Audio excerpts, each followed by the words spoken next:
puesto que Cristo padeció por nosotros en la carne, vosotros también armaos del mismo pensamiento. Me gusta la metáfora que utiliza el apóstol Pedro, armaos. Eso significa, utiliza el sentir de sufrir como lo hizo Cristo a modo de arma. Ármate.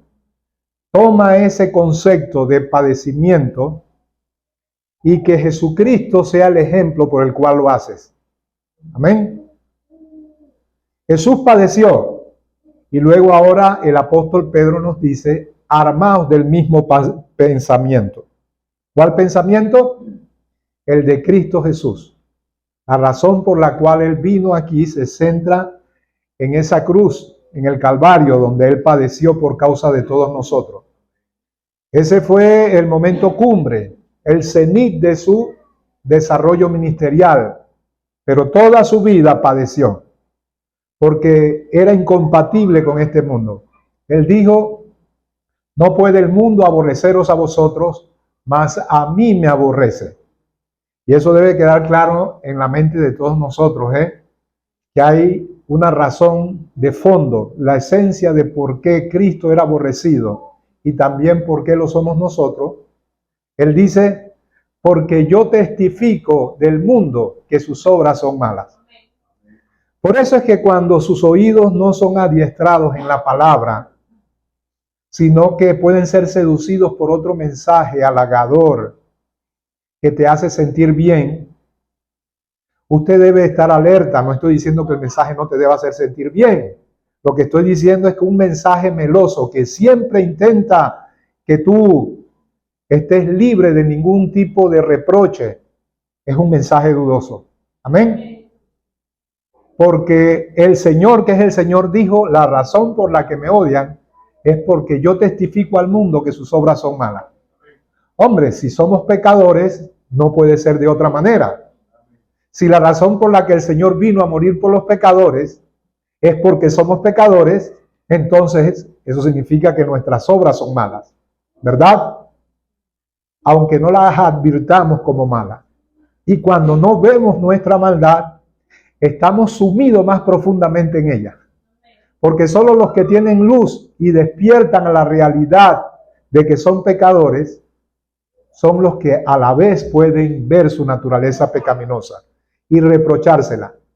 Y eso no los inhibe de ser victoriosos, porque al contrario los impulsa a purificarse y a santificarse. ¿Por qué querrías ir a más si estás conforme con lo que eres? Y estás conforme por falta de luz, porque la luz, Jesús es la luz y vino diciéndole al mundo tus obras son malas, no para restregarle eso, sino para que, así como el que está enfermo de una enfermedad terminal no podría comenzar su sanidad si no se da cuenta, estoy enfermo de muerte, así también el pecador no podría anhelar salvación si no sabe que necesita salvación. Amén. Entonces, ese mensaje incompatible con el mundo lo hizo padecer, lo hizo sufrir. Y ahora Pedro nos dice, puesto que Cristo ha padecido por nosotros en la carne, es decir, en su manifestación humana, ustedes también ármense de ese mismo pensamiento. Tómenlo como un arma.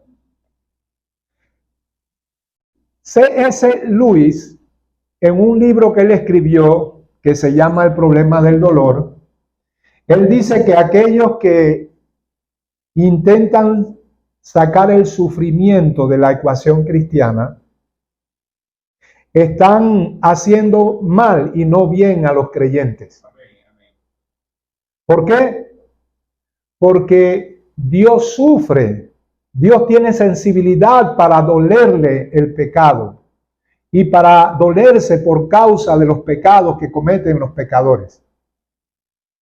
Y si, como Él, nosotros también sufrimos, es porque aún conservamos parte de esa imagen que nos ha sido dada a todos los seres humanos, de manera que el que rechaza ese aspecto, ese sufrir por lo que es injusto, ha perdido lo poco que le queda de la imagen de Dios en él. Por eso es que todas esas filosofías y todas esas doctrinas de pare de sufrir o todas esas doctrinas de prosperidad, en lugar de acercar la gente a Dios, lo que hace es alejarla de Dios. Porque Dios sufre, a Dios le duele. Amén. Así que en ese libro, C.S. Lewis, lo que dice es que ese concepto de padecer debe estar arraigado profundamente dentro del cristianismo. Y Pedro lo avala en este pasaje. Y incluso habla del sufrimiento como una arma. De manera que si yo te doy un mensaje hedonista, déjenme explicar qué es eso y con qué se come. Eso era una filosofía que invitaba al hombre a rehuir todo sufrimiento, todo padecimiento y buscar lo que le da placer. De manera que todo mensaje que te invita sencillamente a gozarte, y yo no estoy diciendo que seamos fanáticos del sufrimiento, eso lo vamos a explicar ahora, pero indefectiblemente sufriremos por causa del Señor. Pero todo mensaje hedonista, es decir, huye de aquello que te hace sufrir. Eso te desarma para ser un verdadero creyente. Porque la voluntad de Dios, por ejemplo, es que cuando tu hermano padece, tú padezcas con él. Pero si tu carne rehúsa el padecimiento porque te incomoda, ¿cómo puede decirse que hay amor ahí? Quiere decir que el amor de por sí implica sufrir por aquello que se ama. Amén. Entonces, Pedro nos dice, armaos de ese pensamiento. Todo mensaje contrario te quita una de las principales armas que tiene el cristiano para vivir aquí en este tiempo de nuestra peregrinación humana. Amén. Nosotros los cristianos estamos muy familiarizados con este concepto de padecer, ¿verdad? No solamente de manera teórica, por teología o conocimiento bíblico, sino por nuestra experiencia humana. ¿Por qué? Porque todos padecemos. Y nosotros los creyentes debemos tener claro eso. Pero me temo que no lo comprendemos muy bien. Porque en el otro extremo, y eso fue parte de algunas de las filosofías que se introdujeron en la iglesia primitiva, principalmente en la iglesia de Colosa, si por una parte tenemos que entender el sufrimiento como una arma de la cual tenemos que apropiarnos mientras estamos en esta tierra, por el otro extremo tenemos filosofías que invitan a las personas a alejarse de todo lo que les da gozo y placer. Eso se llama ascetismo. Monjes budistas, religiones orientalistas o hindúes puestos en una cama de clavos practican la autoflagelación y el sufrimiento impuesto porque nunca jamás debes buscar aquello que te da comodidad y placer, y eso es contrario también al cristianismo. Amén. Así que el propósito de Dios no es hacernos sufrir. El propósito de Dios es forjar el carácter de Cristo en nosotros. Pero un medio para que eso ocurra es el sufrimiento.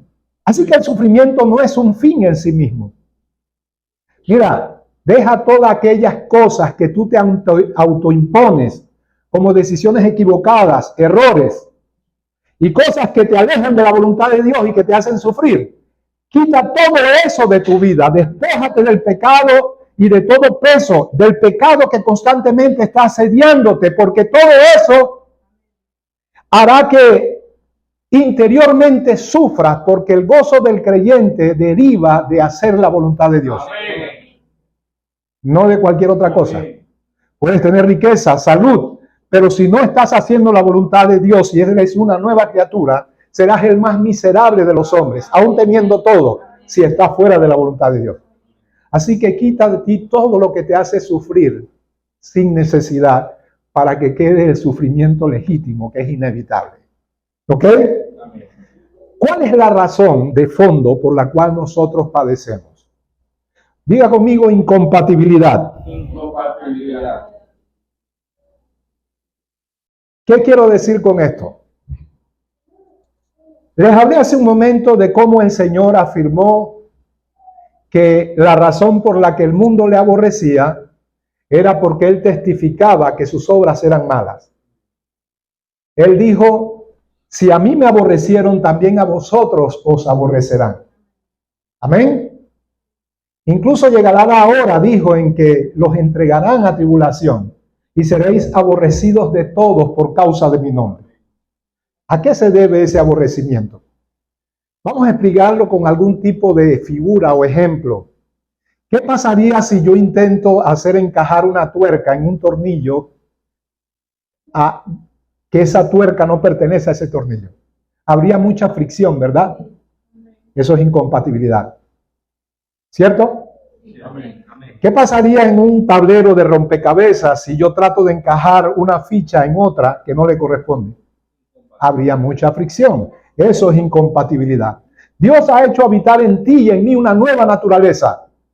Segunda de Corintios 5, 17 dice que de modo que si alguno está en Cristo, nueva criatura es, las cosas viejas pasaron. El original griego dice nueva creación es, algo que nunca antes existió.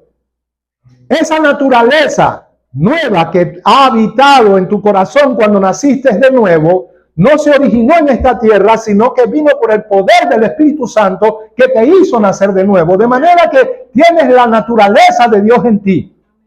Y si Cristo fue odiado porque era incompatible con el mundo y ahora tú tienes su naturaleza, ¿qué va a ocurrir contigo y conmigo? La misma incompatibilidad. Ahora tú eres cristiano, has nacido de nuevo, pero esa nueva vida puede quedar embotada como un punto minúsculo. Debes crecer en santidad, debes desarrollarte en carácter y madurez espiritual.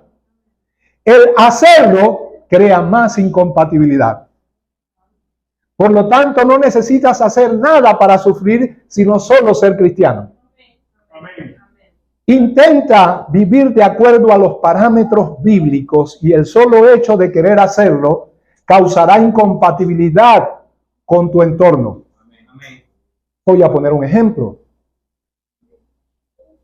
Jesús dijo, no he venido a traer paz sino espada. No es que lo estaba diciendo con saña, no es que estaba siendo sádico. Estaba describiendo la realidad de esto que hemos llamado incompatibilidad. El hecho de que seas cristiano y optes por hacer mi voluntad te va a ser incompatible con los más cercanos. De manera que por causa de eso no va a haber armonía, sino en lugar de paz, espada. Y esta desarmonía, esta desavenencia va a comenzar en el seno familiar. Amén. Dos estarán en contra, el padre con el hijo y el hijo con el padre. No es una invitación a que crees desarmonía en tu hogar, pero ella vendrá aunque tú hagas todo lo posible porque no ocurra. ¿Por qué? Porque el que ama a padre o madre más que a mí no es digno de mí. En un momento puntual donde tienes que optar por la voluntad de Dios y eso va en contra de la manera de pensar mundana de todos aquellos que en el seno familiar no son cristianos, ya te hará incompatible y eso te hará sufrir. Amén. Yo siempre les he dicho, la mejor manera de amar a tus seres queridos es amar primeramente a Dios. Pero cuando algo, y yo creo que Alberto sabe muy bien de qué estoy hablando, cuando algo tienes que tomar una decisión y muy humildemente dice, perdón papá, perdón mamá, pero no puedo congeniar con esto. Porque la voluntad de Dios me impele a hacer lo que le agrada. Y yo sé que amándole a Él primero, les estoy amando también a ustedes. Porque si rehúso hacer lo que es contrario a la voluntad, le estoy dando el mensaje correcto. Y quizás ese testimonio de vida los aprovecha el Espíritu Santo para en un momento dado hacer que ustedes reaccionen.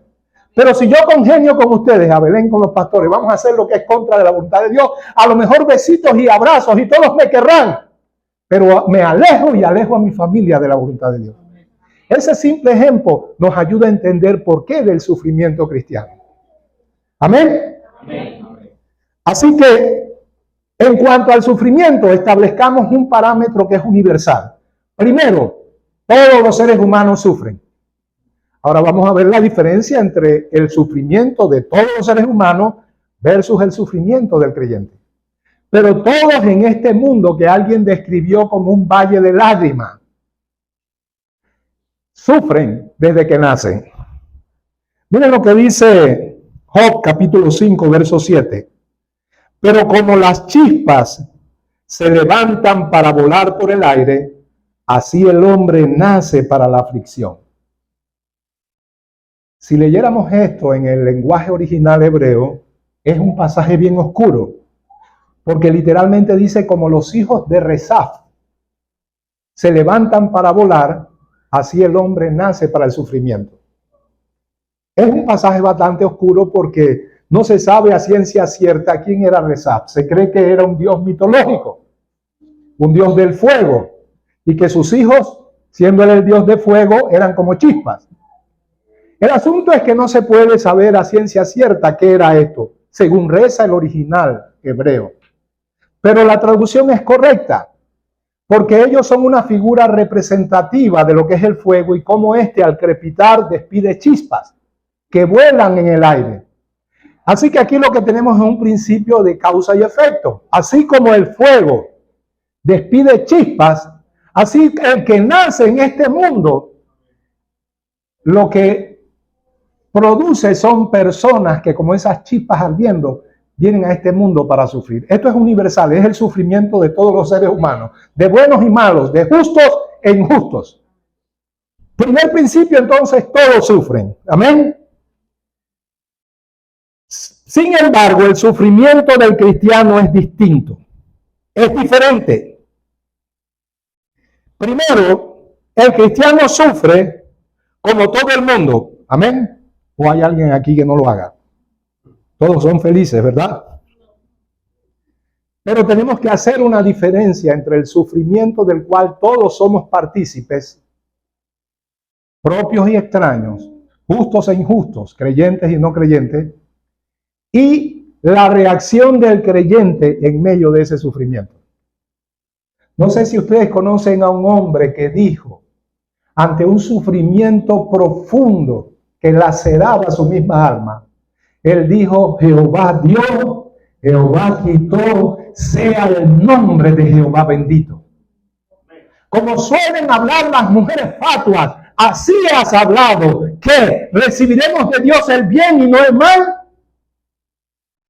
Sí, yo sé que tenemos una teología un poco más depurada para entender que el mal no proviene de Dios, pero lo que Job estaba intentando decir, no piensen que él era un ignorante. Él sabe que el mal no viene de Dios, pero sabe que Dios, por ser soberano, es la causa primera y última de todo lo que ocurre. Entonces, aunque el mal no proviene de Dios, Él siendo soberano lo permite. Así que en última instancia, la permisión de Dios está detrás de cualquier acechanza de diablo o demonio. Nunca le des gloria a los demonios o a Satanás diciendo, esto me lo hizo Satanás. Detrás de ese está uno más alto que vigila. Amén. Y lo permite. Tu pregunta es, ¿para qué? ¿Qué debo hacer? Todo sufrimiento hace que las personas renieguen, despotriquen, levanten su boca contra el cielo y la tierra. Pero la reacción del creyente debe ser distinta, porque el sufrimiento viene para ver de qué estás hecho, para exponer lo que hay allí adentro. Es en el sufrimiento donde se prueba tu fe, tal cual como el fuego prueba el oro. Y en lugar de deshacerlo, lo aquilata. Lo único que se deshace del oro es la escoria que lo rodea. Pero el contacto directo del fuego con el oro hace que el oro sea purificado. El oro es comparable por el apóstol Pedro con la fe del creyente. Y recuerden, para poder entender bien esto, debemos desvincularnos de ese concepto falso de fe que hemos tratado de, haciendo apologética cristiana, de deshacer. Esa fe de la cual se predica hoy, que es como una especie de fuerza que habita en el corazón de los creyentes, y ellos dicen incluso de los que no lo son, por medio de la cual pueden crear su propia realidad. Esa no es la fe bíblica. La fe bíblica es confianza en Dios. La fe bíblica no tiene poder en sí misma. La fe bíblica no mueve montañas. Quien la mueve es Dios. La fe bíblica es simplemente la capacidad que Dios da a uno que se consagra y le busca para decididamente confiar en Él en todas circunstancias. Si la fe es una confianza, cualquiera sea la situación, entonces esa fe tiene que ser probada. Job, yo he dicho de ti que no hay sino tú como varón justo, recto, temeroso de Dios y apartado del mal. Veamos si eso es así. Y en su primer intento de Satanás arruinarlo, sale a relucir el oro de la fe, de la verdadera confianza. En otras palabras, y todavía podemos darle más méritos a Job porque no tenía la revelación que tú y yo tenemos. El mundo espiritual era desconocido para él. No conocía las argucias del enemigo invisible que tenía y con todo pudo decir: Jehová Dios, Jehová quitó. Sea el nombre de Jehová bendito. Amén. Hoy se le roba la soberanía a Dios y ante las dificultades es cómodo decir: no, es el diablo. Sí, puede ser el diablo, claro que sí. Pero detrás de la obra maligna del diablo siempre estará la soberanía de Dios. ¿No se acuerdan de José cuando se revela a sus hermanos? Ustedes no me trajeron aquí. Fue Dios el que lo hizo. Parafraseando y siendo simple en cuanto a lo que dice la Biblia al respecto. Hombre, uno preguntaría, ¿acaso no fueron los hermanos los que le hicieron mal? ¿Los que lo golpearon? ¿Los que lo echaron en la cisterna?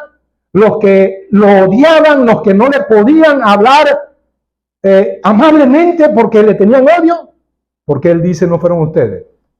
Porque él está pasando por alto la voluntad humana, está pasando por alto la acción del enemigo invisible, está dándole la gloria a Dios y dice, detrás de todo eso, ellos fueron instrumentos. No importa el mal que ustedes quisieron hacer, el que me trajo aquí utilizando la maldad de ustedes y convirtiéndola en bien, fue Jehová de los ejércitos. Él es el que permitió todo para preservación de vida. Amén. Así que todos sufrimos, pero la reacción del creyente ante el sufrimiento es distinta, o al menos debe serlo, porque no siempre lo es, por supuesto que no. Estamos hablando en términos idealistas, lo que debe ser. Tu reacción y la mía debe ser si verdaderamente vives en santidad y desarrollando el carácter de Cristo en ti. Entonces, la fe es probada en medio del sufrimiento. El sufrimiento expone lo que hay en tu interior. Nos hace conocernos a nosotros mismos. Dios no necesita conocerte, Él ya conoce todo de ti. Quien necesita conocerse a sí mismo, eres tú. Porque en medio del sufrimiento se hace evidente si lo que tenías era realidad de vida o un montón de información teológica anidada solamente en la mente. Pero ante el momento del sufrimiento, toda esa información se vino abajo, se deshizo. Como se deshace la madera, el heno y la hojarasca ante el fuego. Pero si lo que tenías era verdadera fe, la cual se gesta en la cámara secreta de la comunión con Dios y en el estudio diligente de esta palabra, entonces en el momento del sufrimiento tu reacción será diferente. Amén. Por eso ante las injusticias, el golpe recibido de alguna persona que te hace mal, otros reaccionan de igual forma devolviendo el golpe que recibieron. Pero otros saben que Dios dijo, no resistáis al que es malo, antes a cualquiera que te hiere en una mejilla, préstale la otra. Entonces, todos sufrimos, pero la reacción del creyente debe ser diferente. Amén. Hay otro sufrimiento. Ahora vamos a imbuirnos dentro de la cristiandad, de nosotros los creyentes, los que hemos nacido de nuevo. Hay un sufrimiento que experimenta el creyente por su mala cabeza, por sus malas decisiones, por apartarse de la voluntad de Dios. ¿Acaso Dios lo dejará a su propio albur? No, la Biblia dice que Él corrige y disciplina a todo aquel que adopta por hijo. Si yo me he apartado de la voluntad de Dios, es de esperar que la mano disciplinaria de Dios venga para precisamente ajustarme y llevarme nuevamente a la senda recta. Amén. Entonces, dice la Biblia, voy a leerlo, porque la tristeza o el sufrimiento que es según Dios produce arrepentimiento para salvación, de que no hay que arrepentirse. Déjenme explicar esto porque sé que algunos me han preguntado sobre este pasaje porque no entienden esto que aquí dice. Dice que la tristeza que es según Dios produce arrepentimiento para salvación, pero lo que les confunde es de que no hay que arrepentirse. sea, no hay que arrepentirse de esa tristeza que produce arrepentimiento. Amén. Si estás fuera de la voluntad de Dios y vienen circunstancias duras a tu vida y eso contricta tu corazón y luego sientes que lo que has hecho está mal, lo ves claramente, allí comienza el arrepentimiento, cuando puedes ver tu maldad. Cuando la gente está insensible y adormecida su conciencia, pecan y siguen pecando y no tienen ningún tipo de reproches en cuanto a lo que hacen. Pero cuando por causa del sufrimiento el Señor logra asir tu corazón para que veas tu maldad y lo hace a través de circunstancias que Él ordena que te producen sufrimiento. Él dice, ese sufrimiento es para arrepentimiento. No hay que arrepentirse de ese sufrimiento. Es un sufrimiento que te va a conducir a salvación. Amén. Pero el sufrimiento que es según el mundo, dice que ese sí es destructivo. Amén. Ese sufrimiento es distinto. Así que hay un sufrimiento causado por circunstancias en el mundo y hay uno que Dios mismo ordena, orquesta, para que algún hijo suyo que se ha apartado de manera total o en algún aspecto de su vida sea reposicionado. Amén. Por eso es que siempre cuando estás experimentando algún tipo de debilidad, no te apartes de las cosas del Señor. Amén. Porque habrá calzada y camino y será llamado camino de santidad. Amén. No pasará inmundo por él, sino que Dios mismo estará con ellos. El que anduviera en este camino, por torpe que fuera, no se extraviará.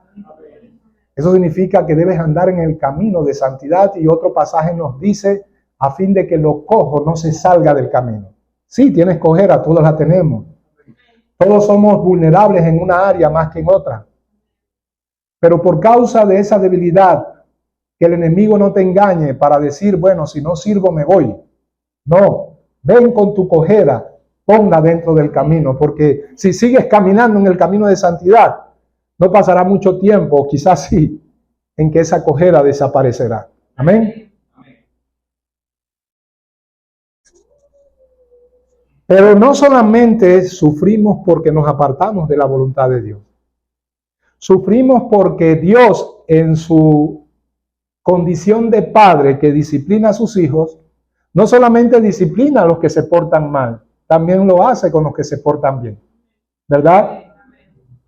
La disciplina implica muchas veces castigo. Cuando un hijo tuyo hace algo malo, se robó algo en la escuela, lo que corresponde es castigo. Ese castigo implica sufrimiento. No va a recibir la mesada que tú le das. No va a participar de muchas cosas de las que antes participaba. Dependiendo de la edad, también te sacas la correa y le das correazo. ¿Cuántos creen en la correa? Yo creo. Amén. Lavar a tiempo librará a tu hijo del infierno. ¿Ok? Entonces, ese es un castigo punitivo, es decir, ha hecho algo malo, la disciplina en ese momento incluye castigo. Pero ¿qué del que se porta bien? ¿Qué del que saca buenas notas? Y no solamente notas, eses. ¿Saben lo que es ese, verdad? Eso se practica todavía. A nadie le importa eso si tú tienes 5 de arriba abajo y tienes pura R en estos tiempos. El aspecto ético y moral no le importa a nadie. Qué desastre, ¿verdad? Pero significa que no solamente tienes buena nota, sino que tienes un buen manejo, un buen comportamiento. ¿Por qué voy a sacar la correa ante un hijo así? ¿Pero será que lo voy a dejar sin disciplina? No, porque la disciplina no solamente implica castigo, implica que el Padre que nos ama y que nos ha adoptado por hijo, no solamente castiga, sino que disciplina en el sentido de que va a incrementar, va a crear las circunstancias propicias para que lo que hay dentro de ese chiquillo aflore a un nivel todavía superior. ¿O acaso los deportistas de élite son holgazanes que comen lo que les da la gana, se levantan a la hora que les da la gana? Se les está castigando por darle un tipo de comida especial cuando ellos quieren comer chicharrón y hamburguesa y hojaldre. No, hojaldre no, ¿cómo se llama? Arepa. No, ¿verdad? Lo que se está haciendo es procurar las condiciones para que aflore todo el potencial del talento que él tiene. ¿O ustedes creen que Job fue disciplinado porque había algo moralmente equivocado en él. No. ¿Cómo puede haberlo, siendo que Dios mismo da testimonio de que es un hombre recto, apartado del mal, temeroso de Dios? Dios quería elevarlos unas cuantas pulgadas más para parecerse a Cristo. Aquí en la tierra, Él estaba muy por encima de sus congéneres. Pero cuando lo comparas con Cristo, le hacía falta el infinito. Así que Dios lo va a disciplinar y va a permitir una prueba dura en la que Él va a experimentar un sitial de conocimiento y madurez distinto y superior. ¿Y cómo sabemos eso? ¿Qué dice Job al final? De oídas te había oído, eso es un nivel, mas ahora mis ojos te ven. Sabemos que no es literal, él no vio a Dios porque no hay hombre que vea a Dios y viva. Cada vez que en la Biblia aparece ver a Dios, hay una forma metafórica de hablar. Por ejemplo, la Biblia dice en el Nuevo Testamento, esta es la voluntad de Dios, que todo aquel que vea al Hijo y cree en Él tenga vida eterna. Entonces tú y yo no podemos ser salvos porque nadie ha visto a Cristo en persona. Ese ver es metafórico, es entender, es la luz del Espíritu Santo alumbrando para que veamos la verdad, para que la entendamos. Ese ver, que es el creer, nos sacó del hoyo del pecado en el que estábamos, en la oscuridad, y nos trajo a la roca inconmovible de los siglos, que es Cristo. Cuando Job dice, de oídas te había oído, él está diciendo, antes te conocía en un nivel como el que oye hablar de un lugar al que nunca ha ido. Tiene un conocimiento de ese lugar, pero no es un conocimiento profundo. Mas ahora te conozco, ya no como el que simplemente ha oído, sino como el que ve la realidad. Entonces, sufrió. ¿Cuál fue el propósito de ese sufrimiento? Entonces, todos sufrimos, pero el creyente reacciona de manera diferente. Los creyentes, Dios los disciplina cuando se apartan de su voluntad, y ese sufrimiento y esa disciplina causa sufrimiento y aflicción. Pero es para arrepentimiento. Y el creyente que hace la voluntad de Dios, Dios también orquesta circunstancias aflictivas para incrementar el carácter de Cristo y la estatura de Cristo en él. Amén. Así que no somos fanáticos del sufrimiento. Por el contrario, el propósito de Dios es algo diametralmente opuesto al sufrimiento. ¿Sabes cuál es? El gozo. Dios te llama al gozo. Dios no te está invitando, ven a sufrir. Él te está diciendo, ven a gozarte. Miren lo contradictorio que es esto. El creyente verdadero encuentra gozo en medio del sufrimiento. Es contradictorio. La mejor forma en que podemos explicar esto es cuando Pablo, para explicar sus aflicciones, en contraste con el gozo que él sentía en medio de ella, el Señor lo inspira para mostrarnos un contraste entre un vaso de barro y un tesoro que lo contiene. Y él dice, tenemos este tesoro, la vida de Dios en nosotros, en vasos de barro, la humanidad frágil de nuestra existencia actual, para que la excelencia y el poder sean de Dios y no de nosotros. En otras palabras, la vida cristiana no es meramente un tesoro como muchos suponen. Hermanos, ¿cómo estás? ¿En victoria? No, ¿qué victoria? Super victoria. Ellos no sufren, ellos no padecen. Eso no es real, eso es falso, eso es fachada, eso es pretensión. ¿Y tu hermano cómo está? Aquí, para el tigre, sufrido.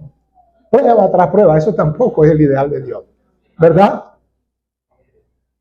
Es un vaso, es un tesoro en un vaso de barro. Y él luego va a explicar una serie de cosas. Él dice, derribados, mas no destruidos. Ese es el contraste. Derribados porque en mi frágil humanidad el sufrimiento me doblega. Pero no destruido porque el tesoro me hace levantarme y glorificar a Dios. Como entristecido por causa del vaso de barro, mi humanidad, pero siempre gozosos por causa del tesoro escondido. O sea que el cristiano vive una contradicción en mutua correspondencia. Puede experimentar momentos difíciles de sufrimiento, pero allí mismo experimenta el gozo. Por ejemplo, él dice, esta leve tribulación, ¿acaso dice que es gozo, que es alegría? Dice que es leve tribulación. Y Pablo deliberadamente dice leve, aunque no era leve. Las tribulaciones de Pablo no eran leves, eran fuertes. Pero la llama leve porque la va a contrastar con lo siguiente. Esta leve tribulación produce en nosotros un eterno peso de gloria. Entonces, ¿cómo el cristiano puede experimentar gozo en medio del sufrimiento? Pablo lo dice, no mirando lo que se ve, sino lo que no se ve. Porque lo que se ve es pasajero, el sufrimiento, la escasez que tienes, la enfermedad que tienes, todas las aflicciones que te rodean. Pregunto, ¿se ven? Sí, se ven, son de este mundo. Y este mundo es mutable, cambiante. Un día se deshará. Un día Dios transformará todas las cosas, removerá lo mutable para que queden las cosas inmutables. Cuando nosotros estamos centrados, embuidos en la realidad de este mundo, la aflicción se triplica, se cuatriplica y te deshace. Y algunos se suicidan. Pero estando en medio de la aflicción, si miras lo que no se ve, si miras la gloria, la esperanza que tenemos en la que un día nos encontraremos en las nubes con Jesucristo, entonces ese mayor gozo mitiga cualquier sufrimiento. Amén. Porque tengo por cierto, dijo Pablo, que las aflicciones del tiempo presente no son comparables con la gloria que en nosotros se ha de manifestar. ¿Cuántos viven en esa realidad? Haz de esas verdades tu modo de vida. De lo contrario tendrás un montón de teoría impráctica y teología muerta y doctrina estéril en tu cabeza. Pero cuando meditas en estas cosas, oras por estas cosas, estudias estas cosas y las ves detenidamente atendiéndolas por encima de tu realidad física, entonces verdaderamente vas a glorificar a Dios porque vas a reflejar el carácter de Cristo. Amén. Amén. Entonces vive por ella. Pero entendiendo algo, mira, al Señor le gusta que en medio de las aflicciones, como yo siempre les he dicho, dale tu mejor cara al mundo. Amén. Y dale tu mejor cara al mundo espiritual, al diablo y sus demonios. No estés quejándote y lamentándote de cualquier cosa que te da aflicción todo el tiempo. Que tus lágrimas la vea Dios. Amén. Y también alguien más, los hermanos maduros que también tienen esa dinámica de vida, que no andan ñañequeando todo el tiempo. Que tus lágrimas la vea solo Dios. Pero todo aquello que te causa aflicción, hazlo como un medio para alcanzar algo superior, un nivel de vida superior. Por poner un ejemplo, el Señor dice, estoy parafraseando, no voy a citar literalmente, pero al Señor no le gustan los que cuando ayunan, y el ayuno implica abstenencia, y toda abstinencia es un grado de sufrimiento. Así que no me voy a centrar en este concepto de solo el ayuno, como el ayuno, sino de cualquier cosa que implique abstinencia. Pero voy a utilizar el ejemplo del ayuno. No como, pero quiero que todo el mundo, para gloria mía, vea que estoy ayunando. El Señor dice, aborrezco eso. Cuando ayunes, no muestres a los hombres que ayunas. Ay, para que vean mi piedad, qué santo soy. Aquí viene el santo de los santos. No, unge tu cabeza. Sonríe como si te habías comido el filete más grande que hay. Es más, que los demás piensen que hoy viniste harto de haberte comido el plato más grande de todo. Porque, ¿qué tú quieres que la gente sepa que tú ayunas? El ayuno en sí no tiene nada, ninguna gloria. Es el resultado que viene de él. Amén. Si por ayunar y buscar el rostro de Dios, ahora Cristo es más real en tu vida y lo puedes expresar, eso es lo que vale. Amén. Ese es el propósito. Amén. Pero ¿qué es lo que tú quieres? Que lo que es un medio, el ayuno, un medio para conducirte a conocer más a Cristo, sea lo que sea exhibido, el Señor dice, ya tienes tu recompensa. Amén. Tu recompensa es la satisfacción de que la gente te vio como espiritual. No te debo nada. Amén. Pero tú cuando ayunes, lava tu rostro, úngete. Es decir, haz todo para que nadie vea que lo estás haciendo. Ese principio lo podemos aplicar a todas las cosas. Te estás comiendo un cable, espera en Dios. Amén. Estás sufriendo. Ahora, yo no estoy promoviendo la desunión. Somos hermanos en Cristo y podemos, ya no con pretensión de que sepan que yo estoy en una situación, podemos compartir las cosas. No vayan a equivocar mi mensaje. Lo que estoy diciendo es esa equivocada forma en la que nosotros creemos que porque estamos sufriendo, por eso somos espirituales. Amén. Amén. A Dios le gusta el gozo. A Dios le gusta que manifestemos gozo. Es más, ¿qué tal si tú en lugar de decirle a las personas, estoy afligido, le dicen, no, yo estoy contento, pero ¿por qué si estás en una situación terrible? Porque de aquí saldré como oro. Esas personas, las personas son tontas, piensan que su vida se limita a este tiempo perentorio que tenemos en esta tierra, 60, 70, 80 años.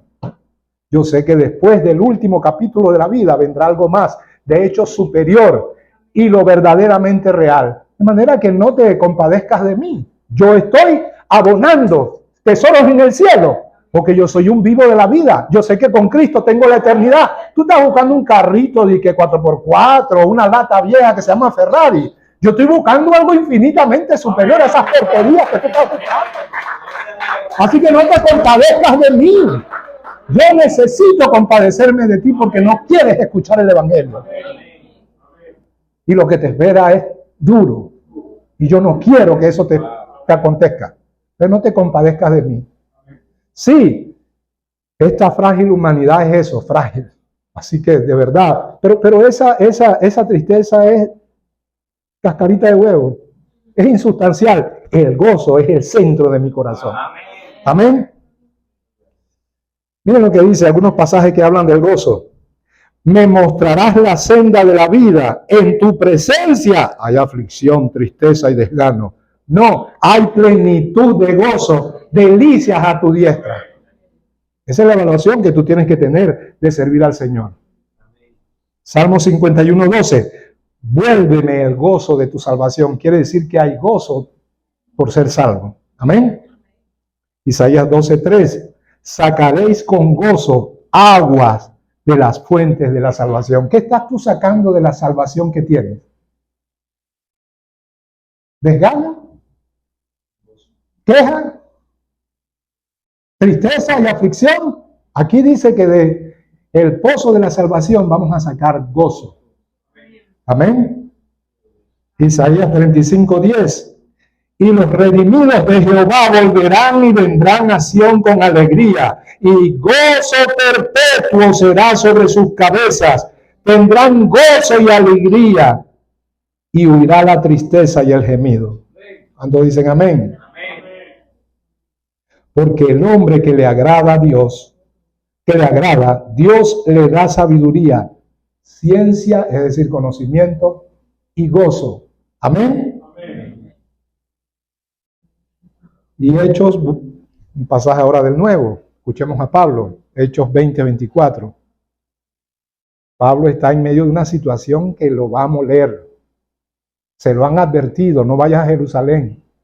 Un profeta llamado Agabo le dijo, se ciñe con un cinto, le dice, así van a hacer con el que es dueño de este cinto. Por todas partes las iglesias le dice, te van a perseguir. Miren lo que dice Pablo.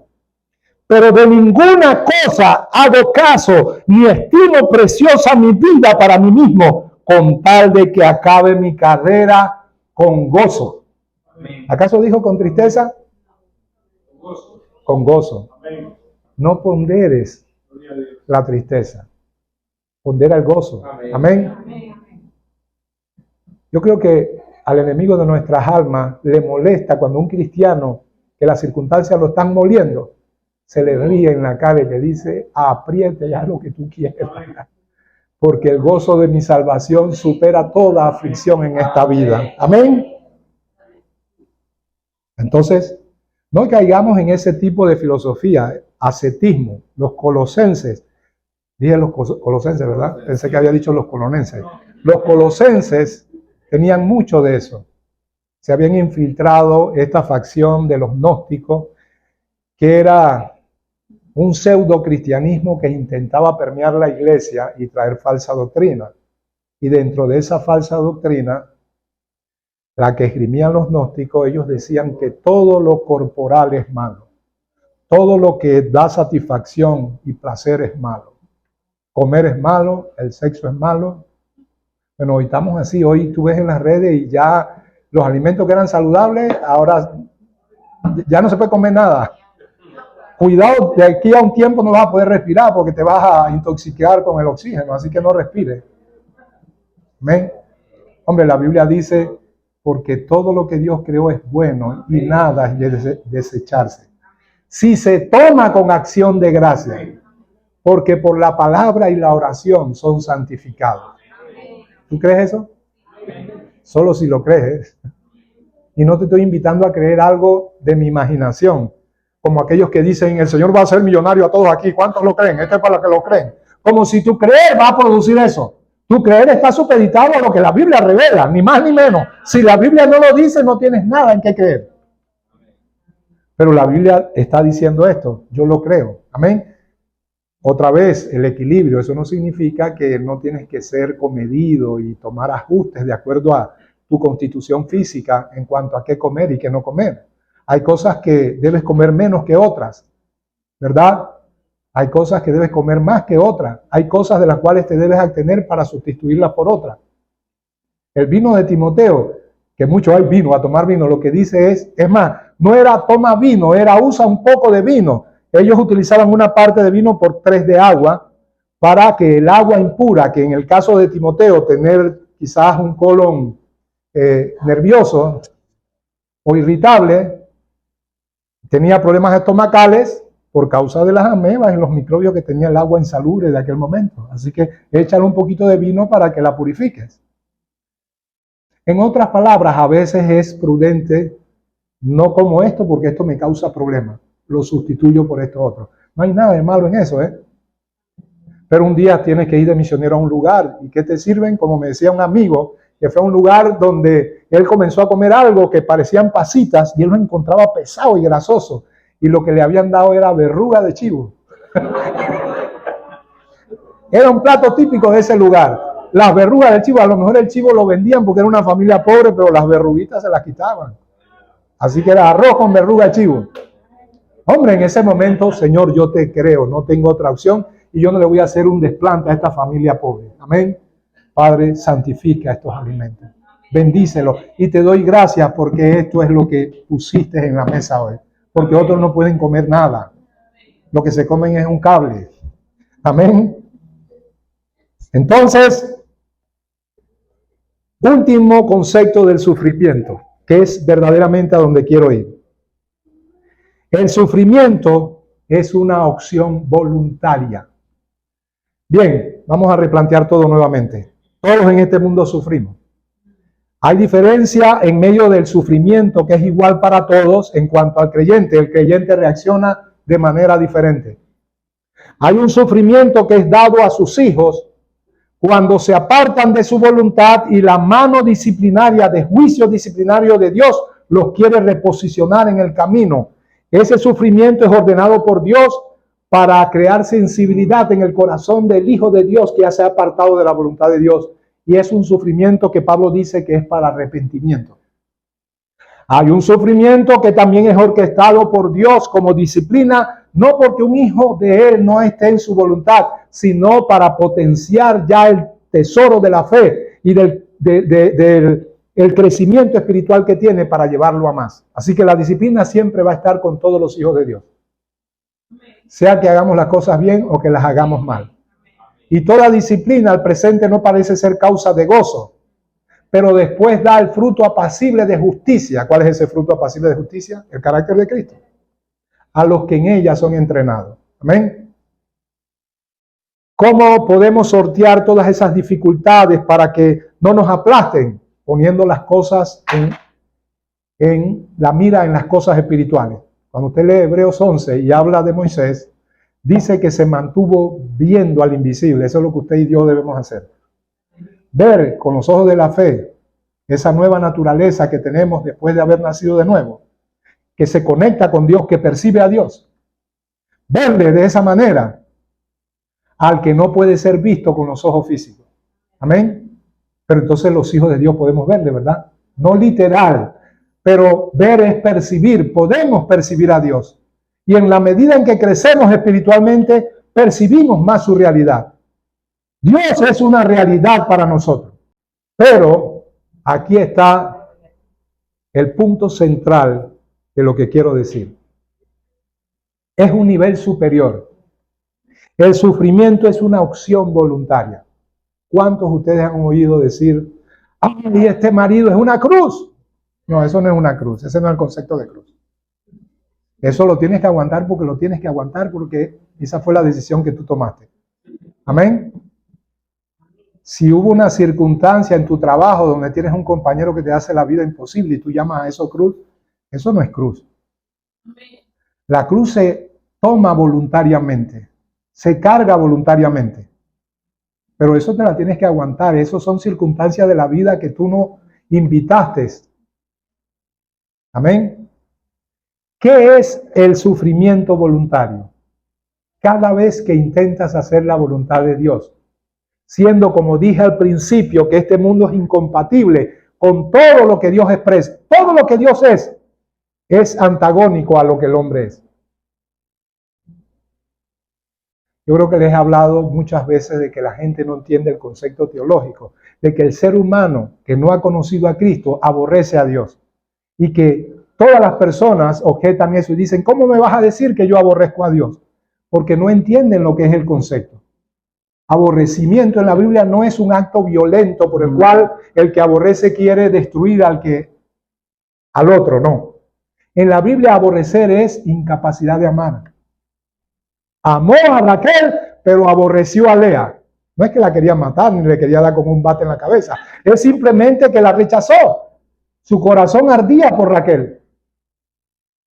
Cuando la Biblia dice, si no aborreces a tu padre y a tu madre, no te está diciendo, ódialo, y si puedes, búscate una pistola y descárgasela en la sien. No, lo que te está diciendo es, en comparación con lo que amas, y sé que son los seres de este mundo que tú más amas, pero en comparación con el amor que me tienes a mí, que pareciera que los aborreces. Es decir, siempre que está en juego mi voluntad versus un capricho de algún ser querido, tú optarás por mi voluntad. Entonces, cuando decimos que las personas aborrecen a Dios, no es un sentimiento de odio, es simplemente que no les nace. Dios es un ser ajeno a ellos. Y cuando uno le va a probar de que aborrecen a Dios, yo utilizo conceptos como estos. A ver, tú, ¿estás casado? Sí, estoy casado. ¿En tu vida solo te has acostado con tu esposa? No, ¿qué te pasa? ¿Estás loco? ¿Ya? Ahí está la prueba de que aborreces a Dios. Porque tú practicas lo que Dios odia. Tú amas lo que Él aborrece. Y esa prueba indica de que los mandamientos de Dios, la voluntad de Dios es contraria a la naturaleza del hombre. El hombre pugna por ir cuesta abajo en contra de todo lo que Dios ama. La ley probó eso, probó nuestra incompatibilidad con Dios. La ley no fue dada para salvarnos, sino para poner en evidencia que no podemos salvarnos. La ley es santa y el mandamiento santo, justo y bueno. Pero si se da una ley tan santa a un pecador como yo, ahí comienza el problema. ¿Amén? Entonces Dios necesita hacerte nacer de nuevo, darte un nuevo corazón. No eliminar la ley, sino ponerla en tu espíritu y en tu corazón para que la ames y tengas la capacidad, por causa de esa nueva naturaleza, de poder cumplirla. No para ser salvo por el cumplimiento de ella, pero para mostrar que eres salvo, es decir, un ser nacido de nuevo, que tiene la naturaleza de Dios y que por eso mismo está habilitado para ahora sí amar a Dios sobre todas las cosas, honrar padre y madre y todo lo demás. Amén. Amén. Entonces, miren lo que dice la Biblia en cuanto al sufrimiento voluntario. Y con esto voy a terminar.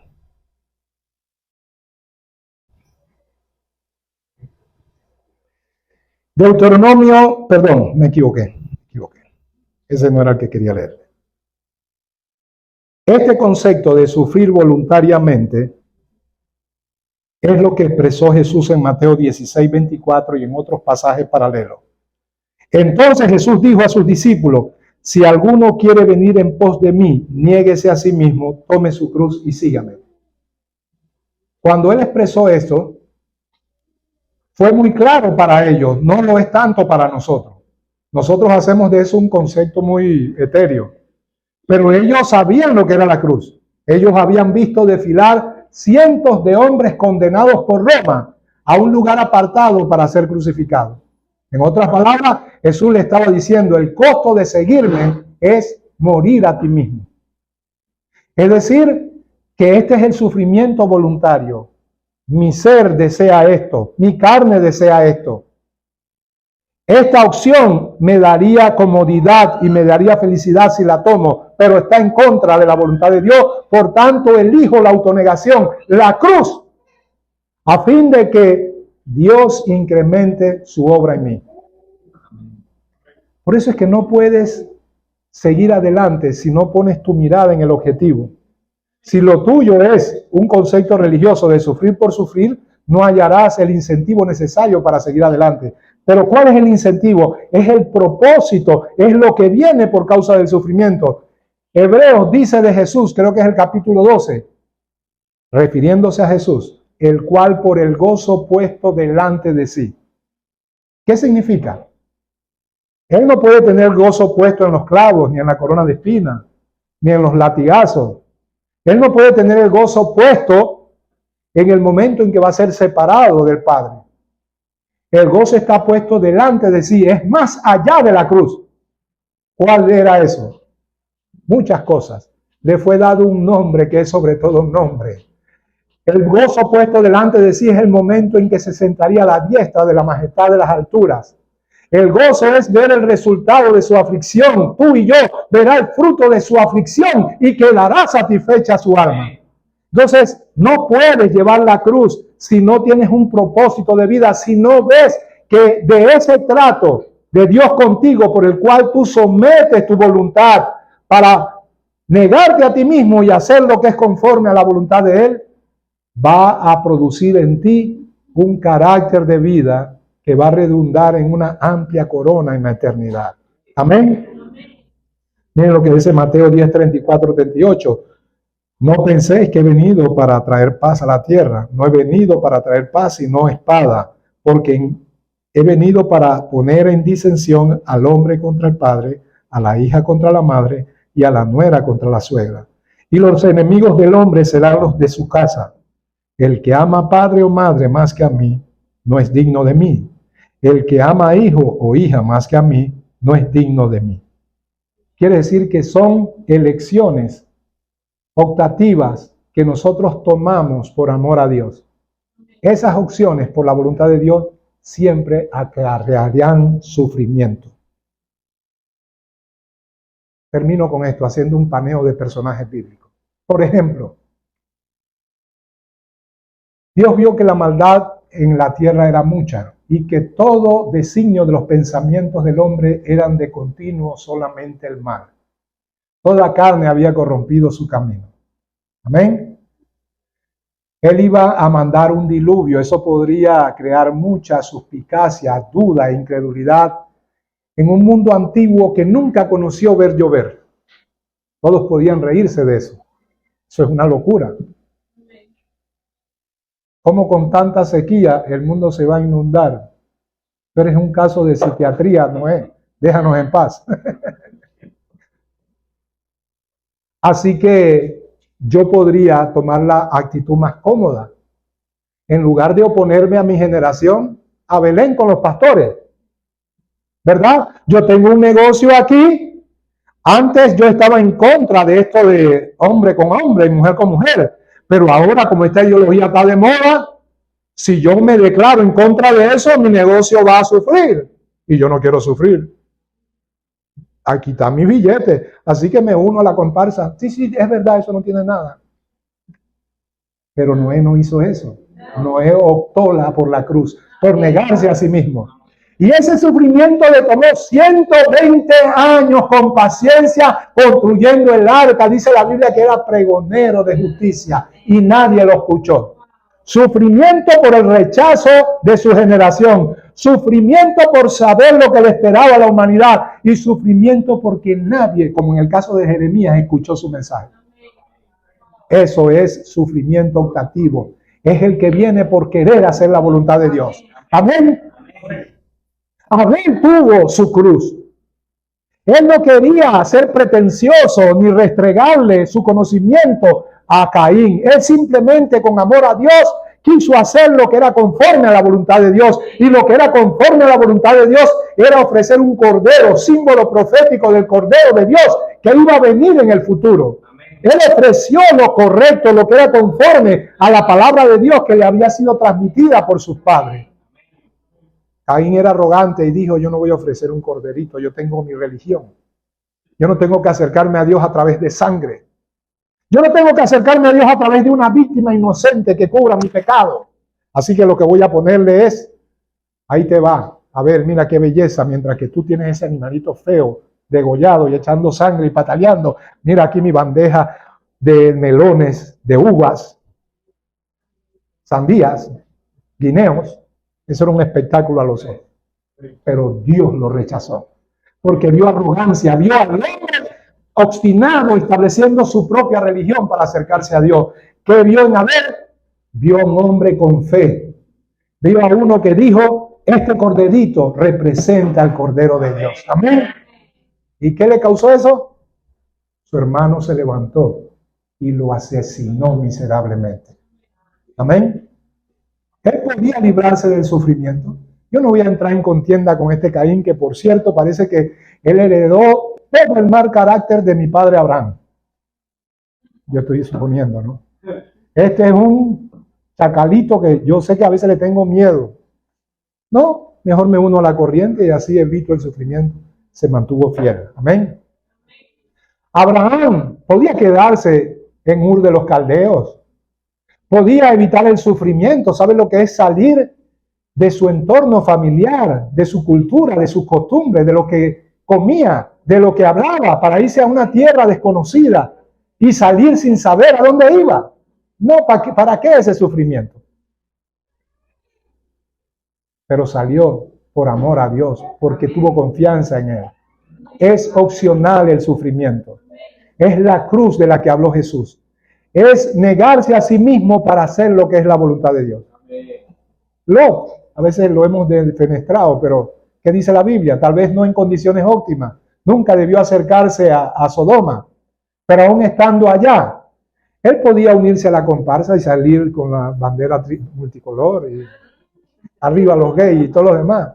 Pero dice Santiago que afligía su alma viendo la nefanda conducta de los impíos. Y optó por ser fiel a Dios. Amén. ¿Qué decir de José? Podía haberse unido a sus hermanos y decirle, no, ¿saben qué? Yo voy a ocultar la palabra de Dios que me ha sido revelada. Los sueños y visiones que tenía, eso representa la palabra de Dios. Yo voy a ocultar esto. Porque cada vez que hablo de esto, mis hermanos me rechazan. No, yo voy a dejar esto. Esto me causa mucho sufrimiento. Pero no lo hizo. Y todo eso lo causó que lo echaran en la cisterna. ¿Qué decir de cuando estaba en la casa de Potifar? Podía elegir la comodidad. Es más, Potifar ni se hubiera enterado. A lo mejor hubiera tenido a la esposa, que debió ser una jovencita muy bella. Aparte de eso, era el mayordomo de la casa, tenía plata, sonreírle a Potifar y santo remedio. Pero Jehová, que mira desde los cielos, estaba viéndolo en secreto. Amén. Optó por dejar su ropa en las manos de la impía con tal de no ofender a Dios. La cruz es opcional, es una elección. No es cualquier sufrimiento que venga a ti, es el sufrimiento que tú eliges por hacer la voluntad de Dios. Amén. Y por último, a Moisés. Dice que se negó a ser llamado hijo de la hija del faraón y tuvo por mayor gozo los padecimientos de Cristo que el gozo o la satisfacción de los pecados temporales. Se mantuvo viendo al invisible y rehusó el trono de Egipto y rehusó la comodidad de Egipto y fue y visitó a sus hermanos, y tan pronto lo visitó, sus hermanos, carga de desagradecido, lo acusaron y de ahí en adelante todo fue sufrimiento. Amén.